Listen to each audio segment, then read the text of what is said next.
हाय दोस्तों, मैं अनिल आप सभी को विज्ञान रसायन शास्त्र से एक प्रश्न कराने वाला हूं।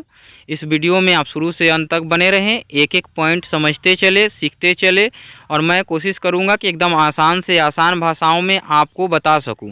आइए देखते हैं, प्लास्टर ऑफ पेरिस की जल के साथ अभिक्रिया के लिए समीकरण लिखिए। और यही प्रश्न दूसरे तरीका से, प्लास्टर ऑफ पेरिस को आर्द्रता से दूर रखना क्यों आवश्यक है, इसकी व्याख्या करें। एक बार 2015 के सेट ए और 2020 के सेट ए में और एक बार 2021 के सेट ए में, ये हमेशा सेकंड सीटिंग में ही पूछा हुआ है। आइए इसका उत्तर लिखते हैं।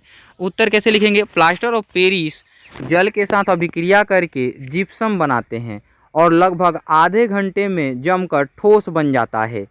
अर्थात प्लास्टर ऑफ पेरिस जल से अभिक्रिया कर एक ठोस कठोर पदार्थ जिप्सम बनाते हैं, या एक कठोर ठोस पदार्थ जिप्सम बना लेते हैं, है ना। तो देखिए, ये कहता है कि प्लास्टर ऑफ पेरिस जल से अभिक्रिया करते हैं या आर्द्रता से अभिक्रिया करते हैं। इसी कारण से इनको आर्द्रता से दूर रखना आवश्यक होता है। ये बात तो समझ गए होंगे।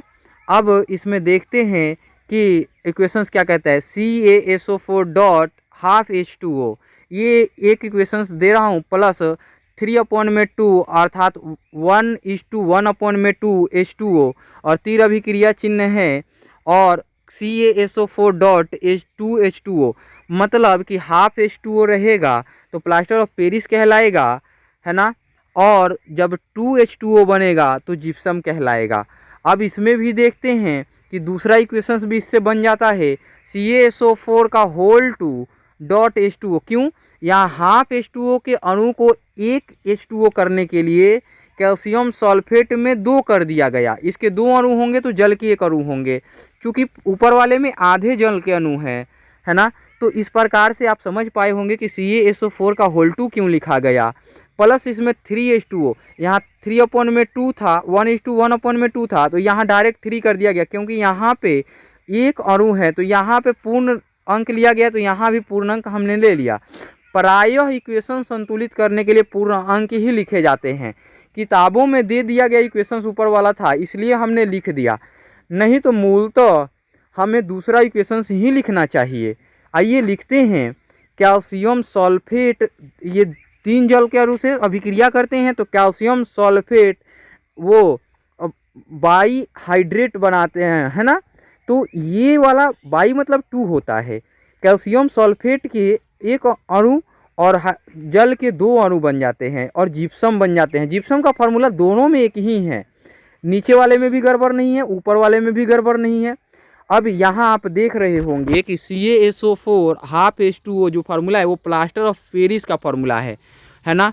और 3/2 H2O, H2O जो है जल है, H2O जल है, और ये जो है कैल्शियम सल्फेट और 2H2O, ये फार्मूला है किसका? जिप्सम का।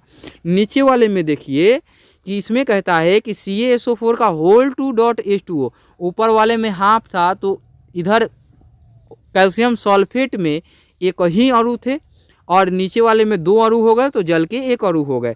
प्लास्टर ऑफ पेरिस ही बनाया। और यहाँ देखिए जल के 3 अणु ले लिए, H2O के 3 अणु हो गए। फिर ये कैल्शियम सल्फेट और बाई हाइड्रेट ही बना रहे हैं। इस प्रकार से दोनों समीकरण संतुलित हैं, दोनों में प्लास्टर ऑफ पेरिस और जल की अभिक्रिया हो रही है और दोनों में जिप्सम का निर्माण हो रहा है। और जिप्सम जल से अभिक्रिया करके लगभग आधे घंटे से ऊपर या आधे घंटे में, है ना, उसके आसपास के समयों में ये क्या हो जाते हैं? ठोस पत्थर टाइप बन जाते हैं, कैल्शियम कार्बोनेट की तरह बन जाते हैं। कैल्शियम सल्फेट जिंक मतलब वो है सल्फेट लवण बना के, और ये वाइट रंग के परत बना लेते हैं, हल्का पीला रंग के परत बना लेते हैं, है ना। इस प्रकार से आपको ये प्रश्न बखूबी क्लियर हो पाया होगा। फिर मिलते हैं अगले वीडियो में, तब तक अपना ध्यान रखें।